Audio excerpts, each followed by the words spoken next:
Banyak orang Kristen ngomong, aku mengasihi Tuhan.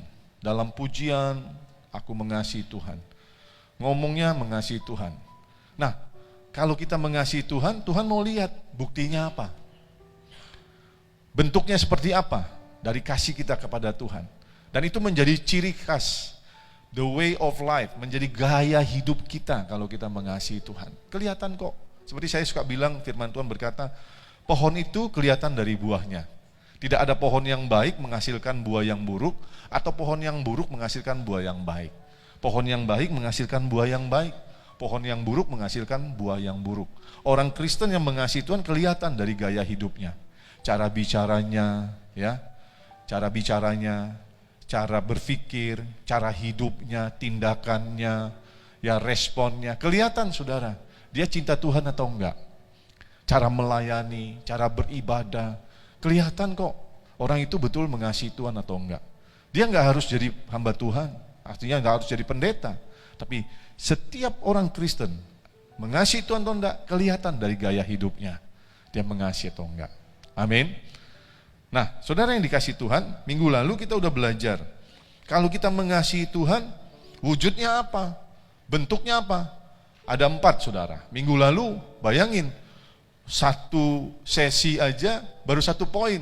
Minggu lalu kita belajar kalau kita mengasihi Tuhan, kita akan menjadikan dia prioritas dalam hidup kita.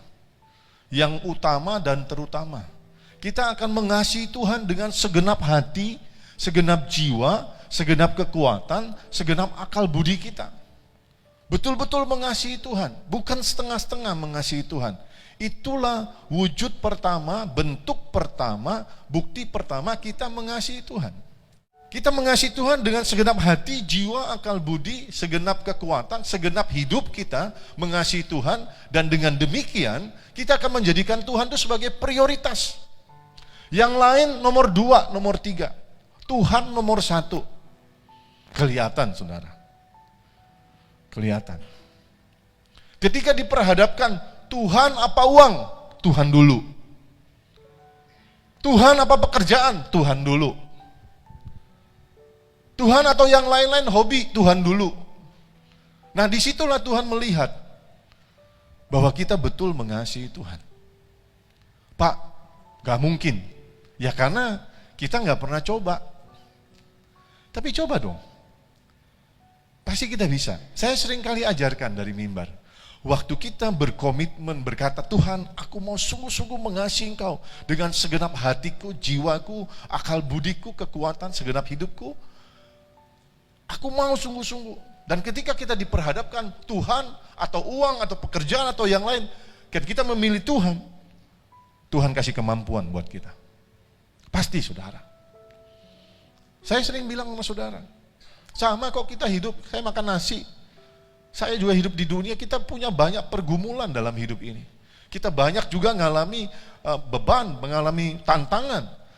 Ketika kita sakit hati, kita kan punya pilihan, Tuhan atau kita mau puaskan sakit hati kita dengan kepahitan, atau kita mau ngampuni. Tuhan, aku mau lakukan firman-Mu, tapi sakit nih, susah ngampunin. Tapi aku mau, Tuhan tolong. Bisa kok kita ngampunin, betul? Tuhan, ini uang aku butuh Tuhan. Aku butuh. Tapi ada yang lain yang lebih butuh. Seperti janda Sarfat. Pernah dengar nggak cerita janda Sarfat? Ada yang kemarin datang ke sini khotbah tentang janda Sarfat. Ya, ketika Elisa atau Elia, saya lupa ya. Elia ya. Elia disuruh Tuhan ketemu janda Sarfat. Janda itu nggak punya harta apa-apa. Cuman janda itu sama anaknya cuman punya 1 kali makan habis itu mati. Lalu Tuhan suruh Elia ketemu dia. Dan Elia berkata, kamu buatkan dulu buatku untuk aku makan. Dia pilihan, kasih hamba Tuhan ini atau aku makan. Ini cuma satu-satunya. Tapi dia mau belajar mentaati Tuhan, menomorsatukan Tuhan. Sekalipun aku harus mati setelah aku kasih ini. Tapi Tuhan kan hebat. Tuhan gak mungkin suruh kita lakukan sesuatu lalu kita disuruh mati. Betul kan? Dengan iman, dengan keputusan, komitmen seorang janda Sarfat yang berpikir, sekali aku kasih dia, aku mati. Karena aku gak bisa makan. Aku makan juga aku mati. Ya udah aku taatin firman. Ketika dia taat melakukan firman. Jadikan perintah Tuhan. Tuhan sebagai yang utama. Dia kasihkan itu kepada Elia. Lalu Tuhan berkati dia berlimpah-limpah. Baca nanti itu tentang janda Sarfat. Lalu buli-buli minyaknya, makanannya tidak habis, malah berkelimpahan. Kenapa? Karena dia mau menjadikan Tuhan dan firman-Nya sebagai prioritas. Makanya Matius 6 ayat 33. Ayat yang sangat terkenal, tapi seringkali kita cuma masuk kiri, keluar kanan. Tuhan bilang gini, tetapi carilah dahulu kerajaan Allah dan kebenarannya, maka semuanya akan ditambah-tambahkan kepadamu. Cari dulu kerajaan Allah dan kebenarannya. Cari pribadi Tuhan. Kebenaran itu apa? Firman-Nya, perintahnya, kehendaknya. Cari dulu, lakukan, maka semuanya akan ditambah-tambahkan. Perikop ini diberikan setelah perikop di atas tentang kekhawatiran. Kita banyak sekali khawatir akan hidup ini. Sehingga menjadikan Tuhan nomor 3, nomor 7, nomor 10. Yang lain kita utamakan. Makanya hidup kita gak berubah-berubah, saudara. Kita bergumul terus dengan persoalan yang itu saja. Manusia bergumul itu wajar selama hidup. Tapi bergumul satu selesai bersama Tuhan. Hadapi pergumulan kita taat selesai bersama Tuhan. Tapi kalau kita jadikan Tuhan nomor sekian, pergumulan kita tidak pernah selesai, muter-muter di situ terus. Pergumulan keuangan muter-muter di situ terus. Kenapa? Kita hidup berdasarkan pikiran hikmat kita manusia, ya pasti kalah. Kita hidup menurut kehendak kita sendiri secara manusia, ya pasti seringkali salah, saudara. Tapi coba belajar, aku mau dengar firman, aku mau tangkap firman itu, taruh di hatiku, lakukan dengan sungguh-sungguh. Hidupmu berubah. Engkau mengalami kebaikan Tuhan, engkau mengalami kemurahan Tuhan, engkau mengalami janji-janji Tuhan. Karena apa? Karena Tuhan berkenan atas engkau. Hidup kita ini, saudara, kita ini disebut umat perjanjian. Tuhan berkata begini, Tuhan janji sama Abraham, aku akan menjadi Allahmu dan engkau menjadi umatku.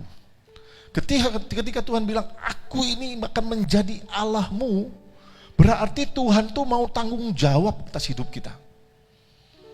Aku ini menjadi Allahmu, artinya aku bertanggung jawab untuk hidupmu. Aku akan jagai, aku akan tolong, aku akan sertai. Tetapi dari pihak kita, Tuhan juga bilang, engkau akan menjadi umatku. Nah sebagai umat kita tuh harus hormat sama Tuhan. Harus taat sama Tuhan. Harus tunduk sama Tuhan. Harus mengasihi Tuhan seperti Tuhan mengasihi kita.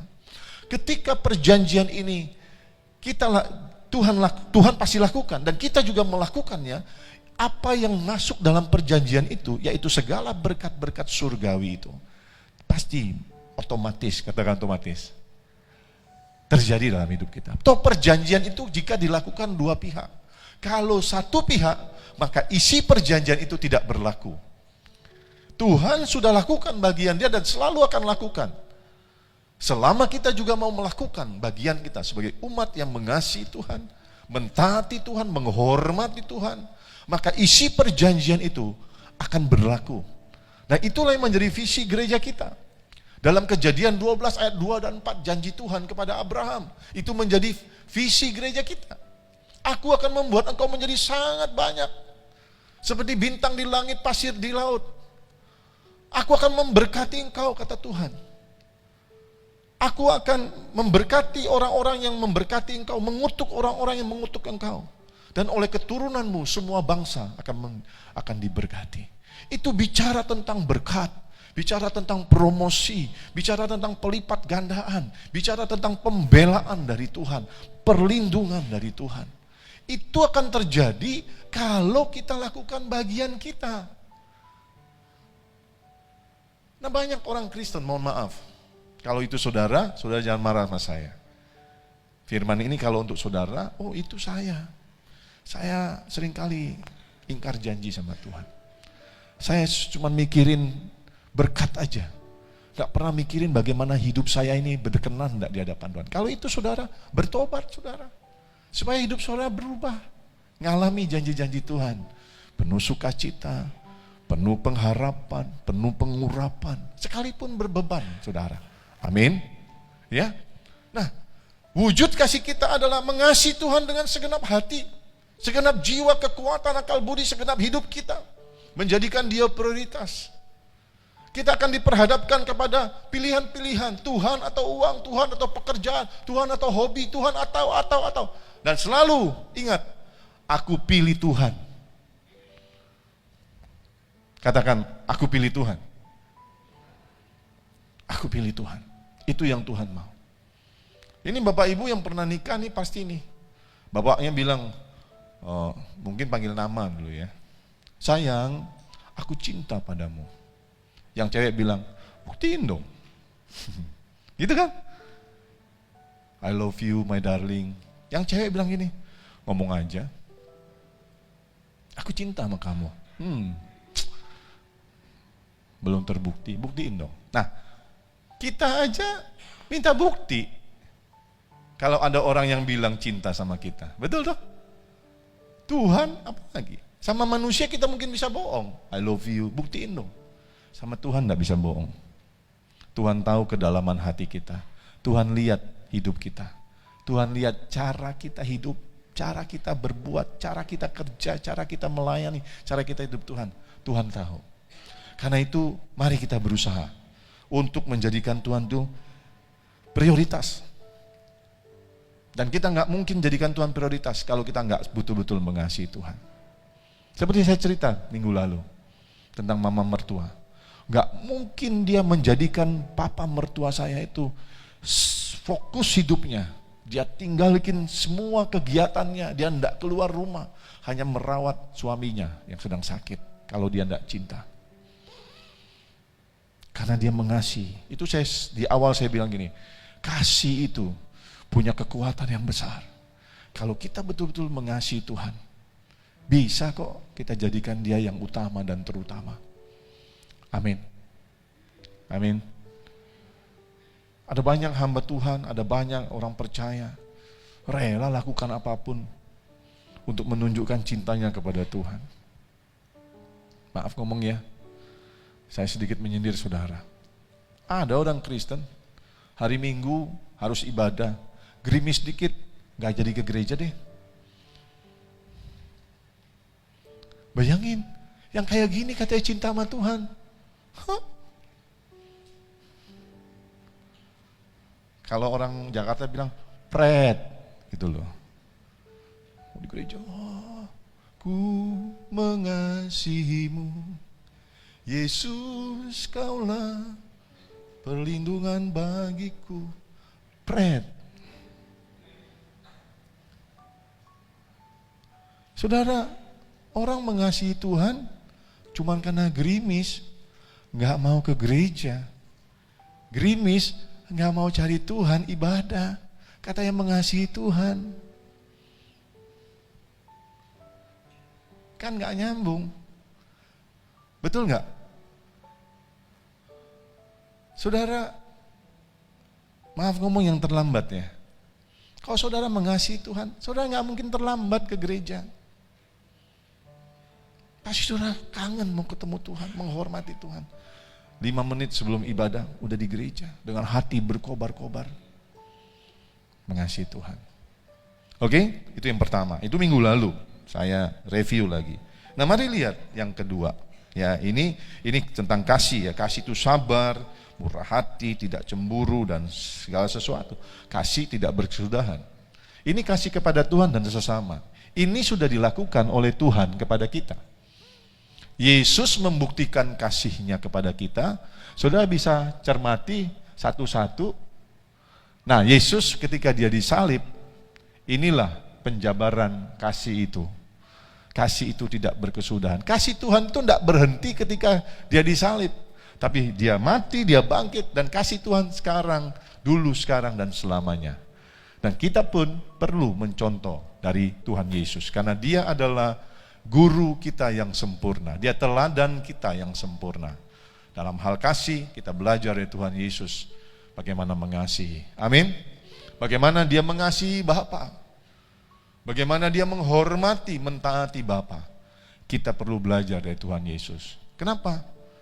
Karena Tuhan turun jadi manusia, 100% Tuhan. Dia tidak berdosa sama sekali. 100% manusia sama seperti saudara dan saya. Sehingga kita bisa mencontoh bahwa ada manusia yang bisa melakukan firman Tuhan dengan sempurna. Dan kita mencontoh Tuhan Yesus. Amin. Jadi no excuse dengan berkata, saya kan manusia, saya mana bisa sempurna. Enggak, kita bisa sempurna. Cuma seringkali kita tidak mau berusaha. Tuhan janji kalau kita mau, pasti kita bisa. Bilang amin.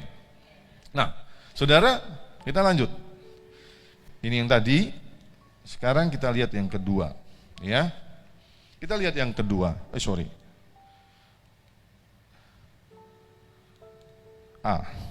Mari lihat wujud kasih kita yang kedua. Saudara pasti sering dengar, ini direview lagi. Karena tadi Pak Sangkam udah bacain di awal. Dikatakan, kasihlah Tuhan Allahmu, Allah itu Esa, Allah itu Tuhan kita. Ajarkan berulang-ulang. Makanya kita dengar firman berulang-ulang, betul? Ya. Berulang-ulang, setiap bulan, setiap tahun, tema yang sama, mirip-mirip, diulang-ulang karena sumbernya cuma satu aja, Alkitab. Nah, bicara ketaatan, itu sudah sering saudara dengar. Nah, hari ini saya juga mau sampaikan lagi. Kalau saudara berkata, aku mengasihi Tuhan, maka kita harus taat melakukan semua, katakan semua. Bukan sebagian, saudara. Ini poin pentingnya, yaitu kita melakukan semua perintahnya. Ini poinnya, saudara. Tidak hanya sebagian, tidak hanya 90 atau 95%, tapi kita lakukan semua perintahnya. Ini yang namanya taat. Pak, saya lakukan 97%. Bagaimana Pak? Bagus. Apakah saya sudah taat? Belum. Karena Tuhan itu tidak layak dapat 97%. Dengar sekali lagi, Tuhan tidak layak dapat 97%. Tuhan layak dapat 100%. Tuhan layak dapat yang terbaik. Katakan amin, saudara. Kalau kita, saya berkata, kita mengasihi Tuhan, maka wujud yang kedua dari kasih kita adalah kita taat melakukan semua perintahnya. Karena kita ingin menyenangkan hatinya. Ini poin yang lain. Karena kita, ayo baca dulu sama-sama. Karena kita ingin menyenangkan hatinya. Ini wujud kita. Kita melakukan semua perintahnya, tujuannya untuk menyenangkan hatinya. Wah, ini dalam. Makanya dengar baik-baik, konsentrasi ya. Supaya tidak salah dalam ikut Tuhan. Wujud kasih kita yang kedua, kita taat melakukan segala perintahnya, karena kita ingin menyenangkan hatinya. Dimulai dari Ulangan pasal yang ke-11, saudara. Ayat pertama. Saya bacain. Firman Tuhan berkata, haruslah engkau mengasihi Tuhan Allahmu dan melakukan dengan setia kewajibanmu terhadap Dia dengan senantiasa berpegang kepada segala ketetapannya, peraturannya, dan perintahnya. Saya suka kalau baca Alkitab tuh, saya suka meneliti kata demi kata. Dan itu sangat memberkati saya. Karena ketika saya teliti kata demi kata itu jadi rema buat saya. Saudara, saya ajak saudara belajar meneliti. Perhatikan, haruslah engkau mengasihi Tuhan Allahmu. Di sini ada kata harus, berarti itu perintah. Nggak bisa ditawar, nggak bisa ditolak, nggak bisa ditunda, atau nggak bisa dinegosiasi. Lakukan. Sekarang, sungguh-sungguh, sampai betul-betul selesai. Maka kata harus, ini kata perintah. Nggak bisa ditolak, nggak bisa ditunda, nggak bisa ditawar, nggak bisa dinegosiasi. Saudara. Kita harus mengasihi Tuhan. Dan kemudian caranya apa? Karena ada kata sambung, jadi mengasihi Tuhan ini disambung dengan kata melakukan dengan setia kewajibanmu. Ada kata setia di sini. Setia itu artinya tidak pernah berubah. Dulu, sekarang, dan selamanya. Yesus, dia punya kesetiaan. Kita pernah bahas tentang setia. Yesus pernah, sudah, dan selalu menunjukkan kasih setianya. Artinya kasihnya tidak pernah berubah, dulu, sekarang, dan selamanya. Nah, kita melakukan firman Tuhan itu sebagai kewajiban dengan setia. Kata wajib ini menegaskan perintah ini. Wajib. Amin. Terhadap dia dengan senantiasa. Sama, senantiasa ini sama setia sama. Artinya dilakukan terus. Hari ini lakukan, besok lakukan, minggu depan lakukan, terus. Setahun depan lakukan, sepanjang umur hidup kita lakukan. Bukan bulan ini taat, minggu depan enggak, bulan depannya taat, tahun depan enggak. Itu enggak setia dan itu tidak senantiasa.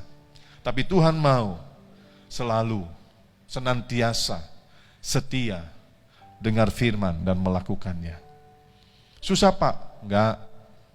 Berat iya. Mustahil? Enggak. Dengan pertolongan Tuhan, kita bisa lakukan firman Tuhan. Amin. Ya. Seperti saya cerita Ibu Dewi, bangun malam-malam, lagi tidur dibangunin. Saya minta buatkan roti, dia bikin. Kalau yang enggak sayang, pasti ngomel, marah, rasanya berat, enggak enak, karena lagi tidur dibangunin. Tapi karena Bu Dewi sayang sama saya, dia lakukan dengan sukacita, tanpa ada beban. Justru dia membuktikan cintanya sama saya. Mamanya gak keluar rumah bertahun-tahun, gak jalan-jalan, gak ke mall, gak lagi hobinya merangkai bunga. Khusus merawat suaminya karena dia sayang. Berat. Ya kalau mau dibilang berat, tapi dia lakukan sukacita. Kenapa? Karena dia mengasihi suaminya. Kita mentaati Tuhan. Kalau kita mengasihi Tuhan, itu tidak berat. Amin. Justru kesempatan, tunjukkan sama Tuhan, Tuhan, aku mengasihi Engkau loh. Engkau lihat hatiku, aku melakukan apa yang Kau perintahkan. Walau bagiku berat, tapi aku mau lakukan. Bagiku susah, sulit aku, tapi aku mau lakukan. Tuhan suruh aku mengampuni, aku ampuni Tuhan. Walaupun berat, supaya Tuhan senang. Supaya Tuhan berkenan atas hidupku. Aku memberi Tuhan, berat. Masih banyak kebutuhan, tapi aku beri. Supaya Tuhan senang. Yang ngerti bilang amin. Ya. Dengan senantiasa berpegang kepada segala, artinya semua ketetapan, peraturan, dan perintahnya. Nah jadi kalau kita ini betul-betul mengasihi Tuhan, kita akan melakukan semua perintahnya. Karena kita ingin menyenangkan hatinya. Yohanes 14 ayat 15. Sebenarnya ada 3 ayat dalam satu perikop. Saya pernah ngomong sama saudara. Dalam Yohanes 14 bicara ketaatan itu. Yohanes 14 ayat 15, Yohanes 14 ayat 21, Yohanes 14 ayat 23. Sama, saya cuma tulis satu aja. Yohanes 14 ayat 15, firman Tuhan berkata, jikalau kamu mengasihi aku, kata Tuhan Yesus kepada murid-muridnya, kamu akan menuruti segala perintahku. Ayat 21, barang siapa memegang perintahku dan melakukannya, dialah yang mengasihi aku, kata Tuhan. Ayat 23, jawab Yesus, jika seorang mengasihi aku, ia akan menuruti firmanku. Bayangin dalam satu perikop ada 3 kali perintah Tuhan tentang ketaatan. Kalau kita sayang Tuhan, mencintai Tuhan, mengasihi Tuhan, kita melakukan semua perintahnya, kita pegang firman-Nya, kita turuti kehendak-Nya. Itu bukti kita mengasihi Tuhan. Nah, saudara yang dikasihi Tuhan, kita melakukan firman itu bukan untuk kita. Nah, kalau kita mengasihi Tuhan, kita menjadikan Dia prioritas, itu bukan buat kita. Sama yang poin kedua, kita melakukan semua perintahnya bukan buat kita, bukan supaya saya senang. Tujuan utama kita mentaati Tuhan, supaya Tuhan senang. Katakan supaya Tuhan senang. Ya, makanya saya tuliskan di sini dengan lengkap. Karena kita ingin menyenangkan hati Tuhan. Jadi ketaatan kita ikut Tuhan bukan untuk menyenangkan atau memuaskan hati kita. Bukan. Kita seringkali melakukan firman Tuhan itu dengan berat hati. Sulit, seperti saya bilang tadi, mengampuni itu sulit, memberi dalam kekurangan itu sulit. Tapi kita lakukan untuk menyenangkan hati Tuhan, untuk membuat Tuhan berkenan atas hidup kita. Itu tujuannya. Kalau merujuknya kepada kita nggak mungkin lakukan. Karena seringkali itu sulit, karena seringkali itu berat, saudara. Tapi kalau tujuannya adalah Tuhan, maka kita mau lakukan. Nah, saudara jangan khawatir. Waktu kita taat melakukan firman Tuhan, melakukan semua kehendak-Nya, walaupun itu sulit tujuannya untuk menyenangkan hati Tuhan, maka otomatis, katakan otomatis, waktu Tuhan berkenan, waktu Tuhan senang, otomatis kita ngalami berkat Tuhan. Jadi jangan dibalik, saudara, tujuannya. Amin. Jangan dibalik. Wah, aku mau memberi supaya aku diberkati. Bukan salah. Aku ini memberi karena aku mau menyenangkan hati Tuhan. Aku ini membawa persembahanku, membawa perpuluhanku, karena aku bersyukur aku ini sudah diberkati. Dan aku mau menyenangkan hati Tuhan. Bawa persembahan. Senang gak Tuhan melihat ketaatan kita? Waktu Tuhan senang, otomatis Tuhan buka tingkap langit. Amin. Tapi kalau saudara balik, kita ini kayak mancing ikan. Nah ini kan sudah konsep yang salah. Kamu mancing-mancing Tuhan, kasih 1 juta dapat 10 juta. Ini nggak bisa, karena Tuhan tahu isi hati kita. Amin. Nggak bisa. Tuhan nggak bisa dibohongin dengan cara gitu. Jadi kita melakukan firman-Nya karena kita mau menyenangkan hati Tuhan. Fokusnya Tuhan. Nah otomatis ketika kita menyenangkan hati Tuhan, otomatis perkenanan Tuhan turun, kita mengalami kebaikan Tuhan. Yang ngerti tepuk tangan buat Tuhan. Saudara, ketidaktaatan itu mendukakan hati Tuhan. Waktu Tuhan kasih perintah sama saudara, saudara enggak taat. Saudara tahu itu ada perintahnya, saudara enggak lakukan, pura-pura enggak tahu, pura-pura enggak ngerti, cuek-cuek gitu, itu mendukakan hati Tuhan. Ya? Mendukakan hati Tuhan. Saya mau tanya di sini, punya anak enggak? Siapa yang punya anak? Angkat tangan. Banyak yang punya anak. Saya juga punya anak 3. Saudara bayangin nih, saudara kasih perintah sama anak saudara. Kamu, papi mau, papa mau, ayah mau, kamu begini. Dia bilang, iya. Karena dia tidak berani sama papanya. Iya.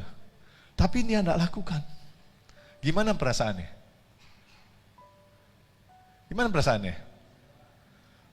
Gondok kan? Kesel kan? Gua gampar juga nih anak nih. Aku pites juga ini anak nih, gak mau dengar. Padahal udah tahu kita ngomong. Besok kita panggil lagi. Kan papa udah kasih tahu sama kamu harus begini. Ngerti? Iya pak, iya papi, iya ayah, panggil apalah ya. Besok dia nggak lakukan lagi. Gimana perasaannya coba? Kesel kan? Sama. Kalau Tuhan udah kasih tahu kita berkali-kali,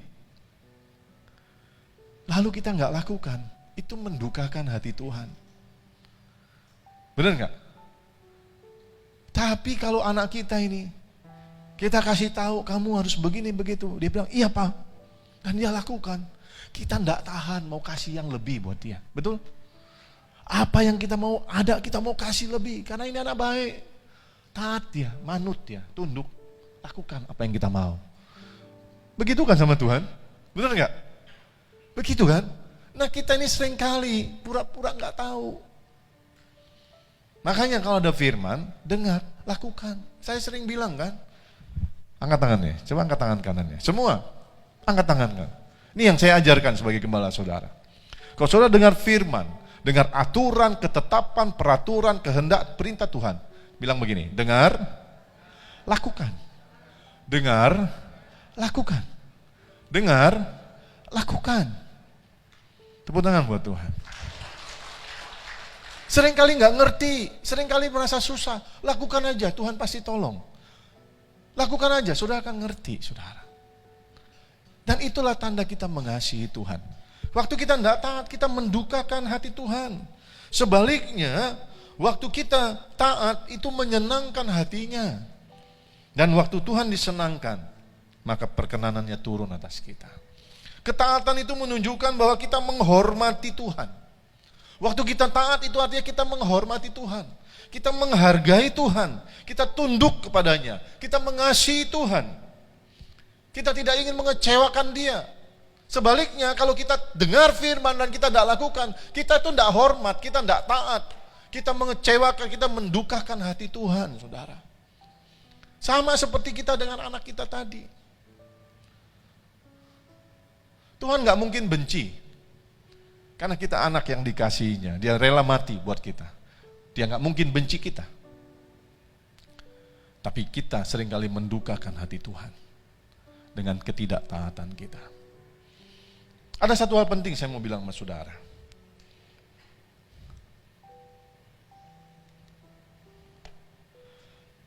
Ini saya ulang lagi. Waktu kita panggil dia Tuhan, Tuhan dalam doa kita, doa Tuhan, kita sebut namanya. Waktu kita nyanyi Tuhan, atau kita berseru Tuhan, itu artinya dalam bahasa Yunani kurios atau kyrios. Tuhan itu dalam bahasa Yunani disebut dengan kyrios atau kurios yang artinya penguasa tunggal.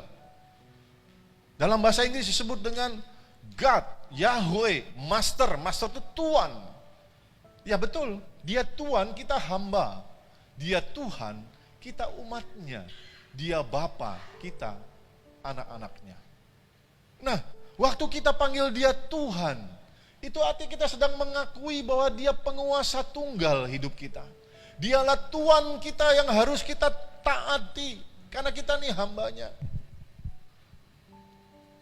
Tapi seringkali apa yang kita ngomongin, nggak kita buktikan, saudara.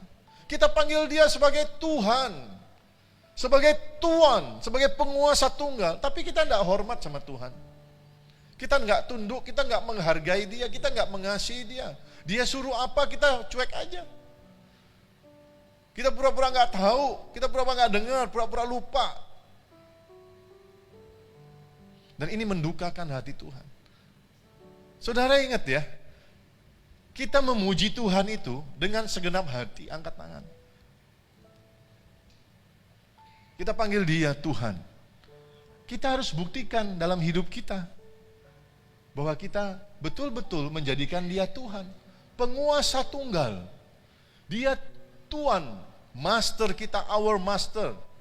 So we must obey him. Kita harus taat kepada dia. Jangan sampai ada firman Tuhan berkata, engkau memujiku dengan mulutmu, engkau datang beribadah kepadaku, tapi hatimu sebenarnya menjauh daripadaku. Sama saya saudara bisa, seolah-olah saudara rohani. Sama teman-teman jemaat yang lain. Tapi Tuhan tahu, keluar dari gereja seperti apa tingkah laku kita. Seperti apa pikiran dan hati kita di hadapan Tuhan. Makanya hari-hari ini saudara, buktikan kalau kita mengasihi Tuhan. Jadikan Tuhan yang utama dan terutama. Taati, lakukan semua perintahnya. Supaya apa yang dia janjikan. Matius 6 ayat 33. Tetapi carilah dahulu kerajaan Allah dan kebenarannya. Maka semuanya akan ditambah-tambahkan kepadamu. Siapa yang ingin mengalami janji Tuhan? Angkat tangan. Siapa yang ingin mengalami perkenanan Tuhan?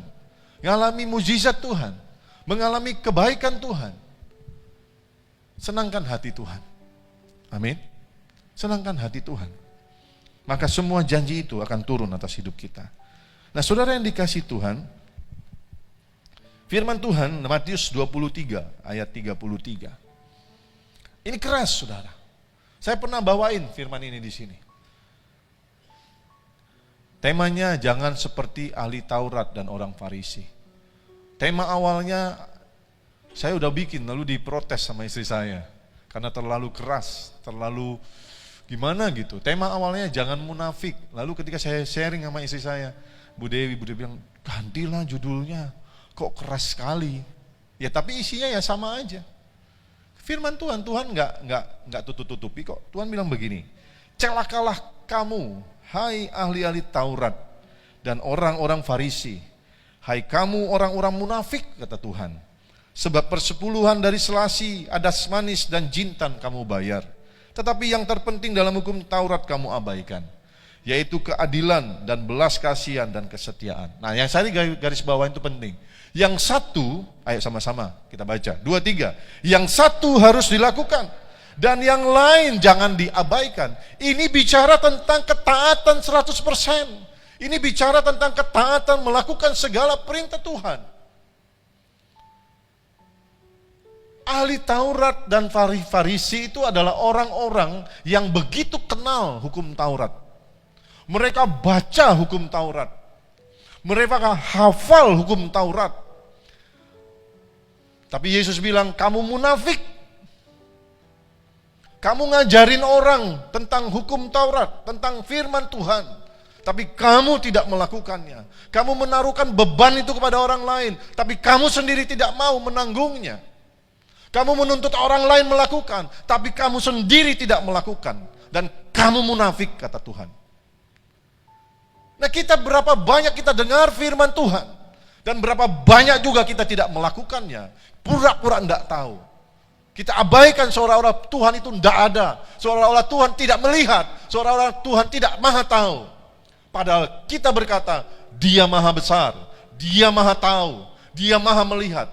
Tapi ketika kita tidak melakukan, seolah-olah Tuhan tidak ada dalam hidup kita. Kita munafik, saudara. Ingat, Tuhan bilang begini, apa yang kita lakukan di tempat-tempat tersembunyi, di tempat yang gelap sekalipun, di situ Tuhan melihat.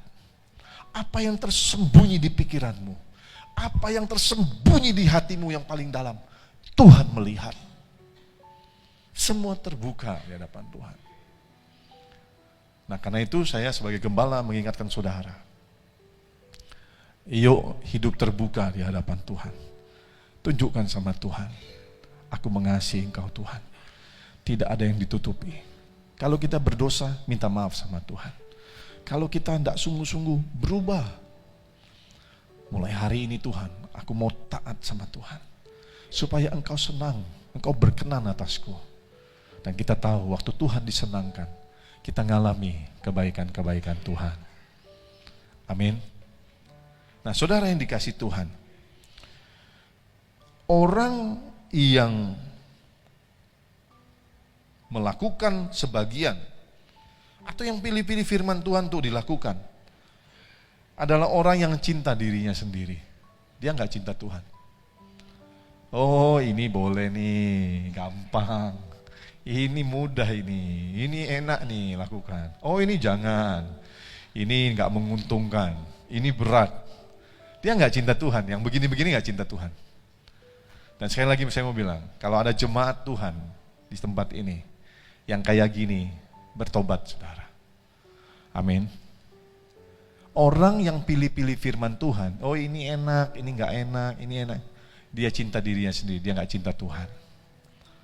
Matius 7 ayat 21 dan seterusnya, Tuhan bilang begini, bukan setiap orang yang berseru kepadaku Tuhan, Tuhan, masuk dalam kerajaan sorga, melainkan dia yang melakukan kehendak Bapakku.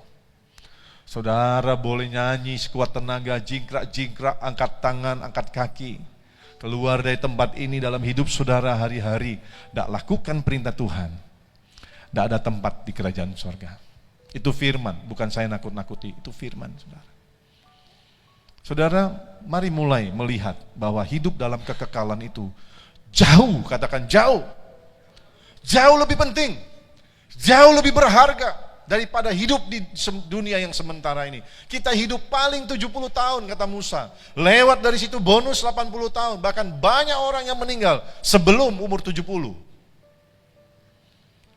Sangat singkat hidup kita dibanding kekekalan yang tidak ada batasan waktunya.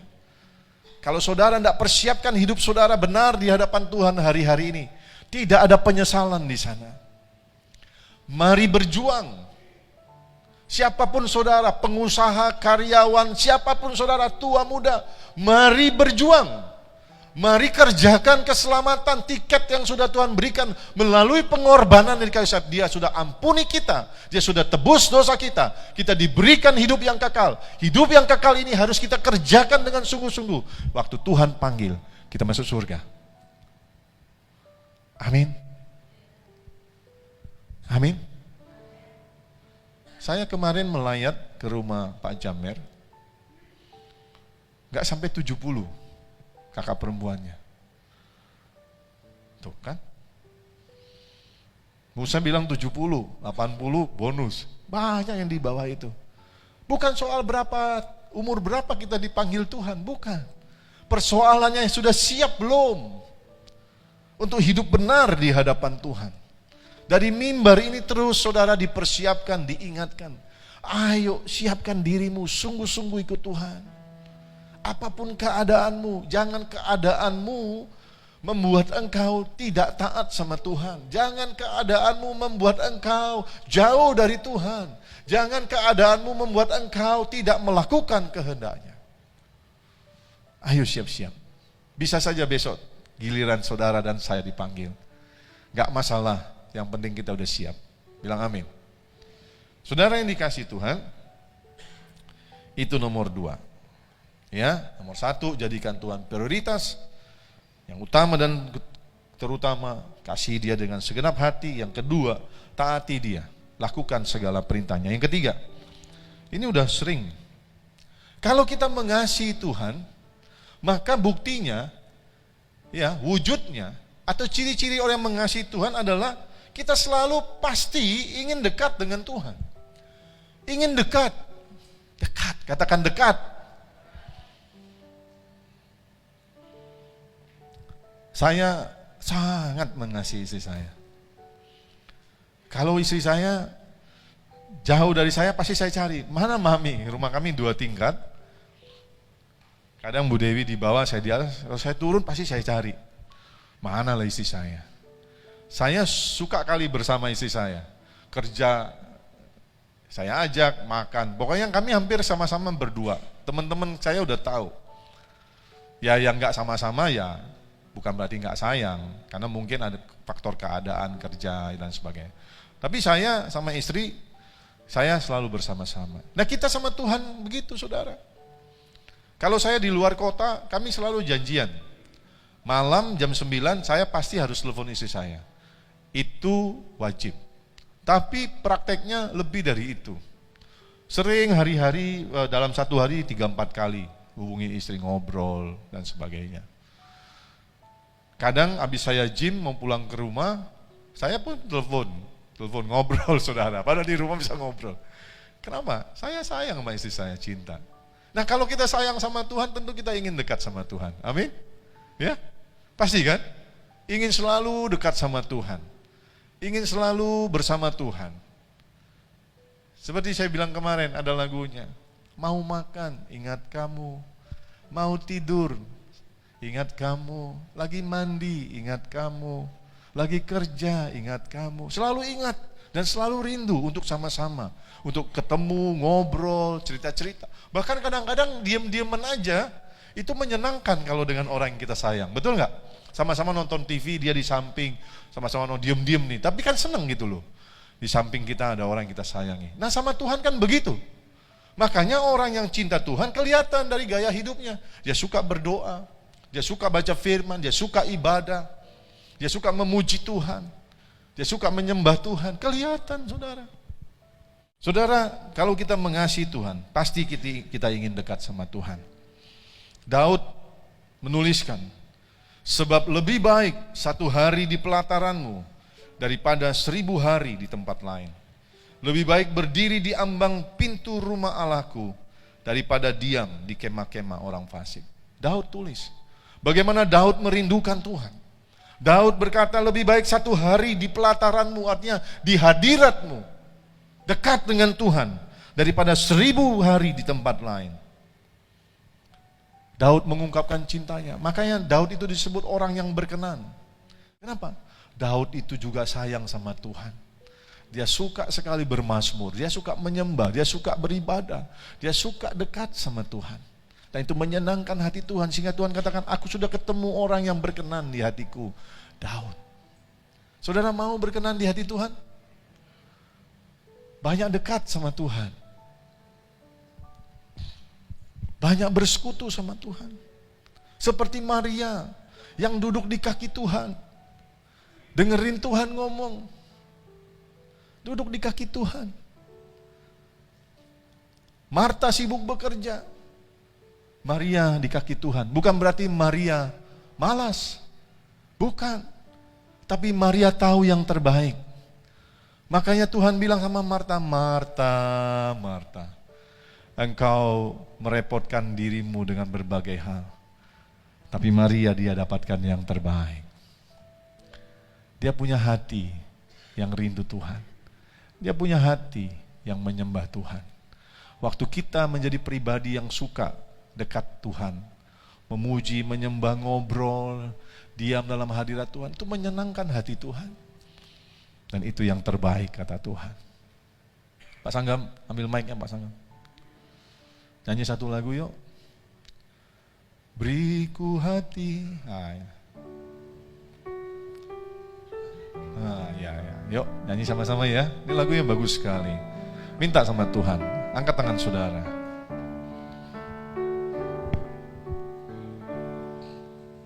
Beriku hati untuk menyembahmu. Beriku hati untuk mengasihimu. Ayo nyanyi sama-sama nyanyi. Beriku hati memujimu dan mengasihi Engkau seperti wanita yang datang mengurapimu. Mari nyanyikan ini sebagai doa supaya kita diberikan hati untuk mengasihi dan menyembah Dia, untuk menyembahmu. Beriku hati untuk mengasihimu. Beriku hati memujimu dan mengasihi Engkau seperti wanita yang datang mengurapimu. Saudara, di tengah-tengah kesibukan saudara, Mungkin capek bekerja, capek berusaha berkegiatan. Ayo luangkan waktu untuk bersama Tuhan. Saya kan sibuk kerja. Seperti saya sering bilang, di perjalanan kalau punya mobil, hidupkan musik rohani, otomatis saudara ikut menyanyi. Di kantor bisa hidupkan HP, lagu rohani. Selalu berusaha ingat Tuhan, saudara bisa berbahasa roh. Selalu ajak Tuhan ngobrol. Ketika saya sedang bergumul, saya ngobrol sama Tuhan, Tuhan, tolong saya ya, saya butuh Tuhan. Ketika saya olahraga, saya putar lagu rohani, saya bersyukur sama Tuhan. Kalau enggak bawa HP, lagi jalan, saya mencoba berdoa, ngobrol sama Tuhan. Tuhan terima kasih, saya banyak ngobrol. Dan itu menyenangkan sekali, saudara. Itu menyenangkan hati Tuhan. Ayo, kalau diajak doa unity, doa fajar, doa pengerja pun saudara boleh datang. Ayo, tunjukkan. Saudara orang-orang yang mengasihi Tuhan. Amin. Yesaya berkata ayat 2, pasal 26 ayat 9. Dengan segenap jiwa aku merindukan engkau pada waktu malam. Juga dengan sepenuh hati aku mencari engkau pada waktu pagi. Sebab apabila engkau datang menghakimi bumi, maka penduduk dunia akan belajar apa yang benar. Dalam bahasa Inggris dikatakan bukan apa yang benar, disebutkan maka penduduk dunia akan belajar apa yang benar. Tapi dalam bahasa Inggris dikatakan when your way of justice comes to the world, people will learn the right way of living. Manusia akan belajar jalan atau cara hidup yang benar. Bagaimana kita bisa tahu jalan hidup yang benar, cara hidup yang benar? Yaitu ketika kita dekat sama Tuhan. Karena kebenaran milik Tuhan. Bagaimana Pak Sanggam tahu apa yang saya suka dan tidak suka? Ketika Pak Sanggam bergaul dengan saya. Betul nggak? Ketika Pak Sanggam selalu bersama-sama saya ngobrol, bertukar pikiran. Saya bicara, dia dengar, dia tahu. Oh, Pak Ferry itu sukanya ini, nggak suka ini. Pak Ferry itu maunya begini, karakternya begini. Bagaimana kita tahu cara hidup yang benar? Kalau kita bergaul sama Tuhan, bergaul dengan firman-Nya. Karena firman itu adalah Allah sendiri. Yohanes 1 ayat 1. Kita tahu bagaimana hidup benar kalau kita belajar firman Tuhan. Amin. Nah, saudara yang dikasihi Tuhan, waktu kita banyak bersekutu dengan Tuhan, menyenangkan hati Tuhan, otomatis hati kita juga senang.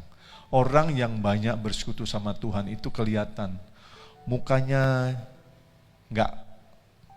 nggak redup, ada sinar kemuliaan Tuhan. Perkataannya nggak mematikan, tapi perkataannya pengharapan, sukacita, saudara.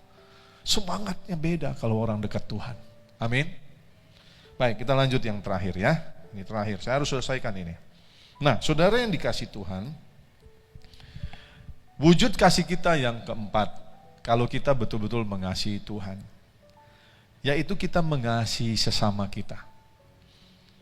Tuhan bilang begini dalam Matius pasal 22 ayat 37-39. Saya bacain ya.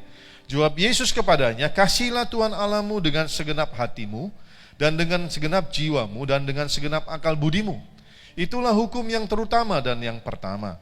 Dan hukum yang kedua yang sama dengan itu ialah kasihilah sesamamu manusia seperti dirimu sendiri." Jadi kalau kita bilang aku mengasihi Tuhan, maka kita juga harus mengasihi sesama. Karena hukum itu sama. Kalau orang berkata aku mencintai Tuhan, dia wajib mencintai sesama dia. Oh Pak, saya kan udah sayang sama istri dan anak-anak. Itu ya kita ngerti, pasti. Sesama itu artinya di luar keluarga kita. Harus kita sayangi. Bahkan dengan orang-orang yang tidak kenal. Sesama manusia, Tuhan bilang sesamamu manusia. Bukan cuman keluargamu, bapak, ibu, saudara-saudaramu, anak-anakmu, tetapi kita harus mengasihi sesamamu manusia. Dengan ukuran apa? seperti mengasihi diri sendiri. Yang ngerti bilang amin. Jangan amin aja ya. Praktek di rumah, di luar sana. Amin. Ya. Kita bila mengasihi Tuhan, kita harus mengasihi sesama kita. Oleh sebab itulah gereja ini ada. Visinya diberkati untuk menjadi berkat. Saya mencoba mempraktekkan itu, saudara. Saya mencoba mengajar para pelayan Tuhan untuk mengasihi Tuhan sungguh-sungguh tanpa harus ada embel-embel yang lain. Saya mencoba melaksanakan apa yang Tuhan perintahkan. Diberkati untuk menjadi berkat. Bagi siapa? Bagi gereja Tuhan, yaitu saudara dan saya, sesama kita. Ada yang membutuhkan, kita tolong. Gerakan GM 2000 yang celengan-celengan itu menunjukkan, mewujudkan kasih kita terhadap sesama. Kita membantu orang-orang yang membutuhkan, membantu gereja-gereja yang membutuhkan dengan apa yang kita tabung sehari 2000. Saudara yang dikasihi Tuhan, kalau kita mengasihi Tuhan, kita harus mengasihi sesama kita. Dan ini dijabarkan dengan lebih detail lagi. Kalau ini kan Tuhan Yesus yang ngomong secara umum, tapi ada satu peristiwa yang lebih detail. Tuhan Yesus ngomong sama Simon Petrus. Satu kali mereka lagi kumpul. Kalau gambarnya ini ya, ini kan ilustrasi saja. Lagi kumpul Yesus sama murid-muridnya, lalu Yesus tarik Simon Petrus. Lalu Yesus tanya, Simon atau Petrus, apakah engkau mengasihi aku? Petrus bilang, ya Tuhan, aku mengasihi engkau. Tuhan bilang, gembalakan domba-dombaku. Langsung dijawab, aku mengasihi engkau Tuhan, gembalakan domba-dombaku. 2 kali Tuhan tanya lagi, Simon, apakah engkau mengasihi aku? Ya Tuhan, engkau tahu aku mengasihi engkau, gembalakan domba-dombaku. Yang ketiga juga demikian. Simon, apakah engkau mengasihi aku? Ya Tuhan, aku mengasihi engkau. Kau tahu aku betul mengasihi engkau. Gembalakan domba-dombaku, kata Tuhan. Nah saudara, wujud kasih kita kepada Tuhan itu disuruh menggembalakan domba-domba. Mengasihi sesama. Yang disebut dengan domba-domba. Saudara kan juga disebut domba-dombanya Allah. Betul? Manusia itu wujudnya, saudara. Kalau kita mengasihi Tuhan, maka Tuhan bilang gembalakan jiwa-jiwa. Gembalakan jiwa-jiwa. Saudara, apakah kita harus punya domba jadi gembala kayak di padang rumput? Ya enggak. Artinya fungsi gembala itu yang kita jalankan. Apa yang dilakukan seorang gembala terhadap domba-dombanya? Dia memimpin. Domba-domba di belakang, dia memimpin. Tidak hanya dia memimpin, dia memberi makan kepada domba-dombanya. Dengan cara apa? Dibawa ke padang rumput yang hijau, dibawa ke air yang tenang, memberi makan, memimpin, memberi makan, merawat kalau ada yang sakit, menjaga dari binatang buas, menegur, mencari kalau ada yang hilang. Ini yang dilakukan, yang Tuhan mau menjalankan fungsi penggembalaan.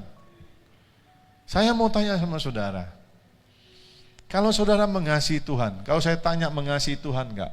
Pasti semua angkat tangan. Tapi wujudnya, apakah ada wujud yang keempat ini? Saudara melaksanakan fungsi gembala. Kalau saudara hanya merawat, memberi makan istri, anak-anak saudara, suami, orang tua, itu mah biasa aja. Coba keluar lebih lagi. Belajar untuk melihat. Saya contohin sama saudara. Saya enggak sombong pribadi. Oh saya enggak. Saya mencoba belajar. Rumah saya di Batam Center, saudara. Saya tanya Tuhan, buka gereja di mana? Di Batu Haji. Dan saya lakukan. Saya memperhatikan jiwa-jiwa yang Tuhan percayakan. Saya memberikan makanan rohani kepada saudara. Saya menuntun saudara untuk masuk kepada tujuan. Dan saya berani bilang, teladani apa yang saya lakukan. Saya enggak hidup cuma buat istri anak-anak saya. Saya hidup bagi banyak orang. Supaya semuanya ngalami keselamatan dari Tuhan. Ayo saudara mulai. Jangan cuma pikirin keluargamu aja, dirimu aja. Mulai keluar, lihat. Banyak jiwa-jiwa kok yang perlu dibantu. Love God and love people. Mengasihi Tuhan, mengasihi sesama. Love God and love others. Others itu sesama. 1 Yohanes pasal 4 ayat 19 sampai 21.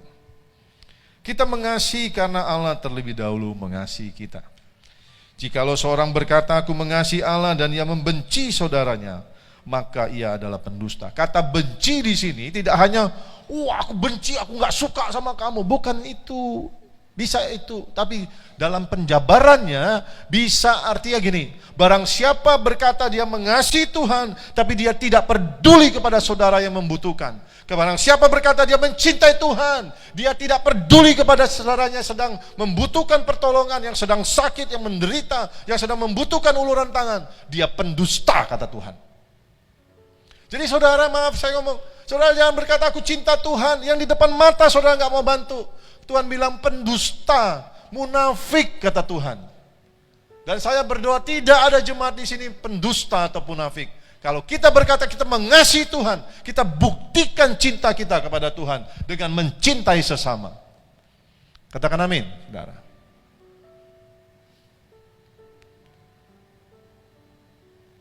Mari kita bantu. Kalau kita cinta sesama kita, di pikiran, di hati kita, selalu ada dorongan untuk melihat siapa yang perlu ya. Siapa yang perlu aku tolong. Siapa yang perlu aku bantu.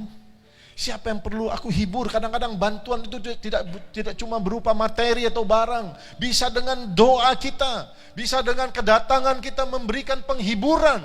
Memberikan kata-kata yang menguatkan dia. Itu kepedulian kita. Katakan amin.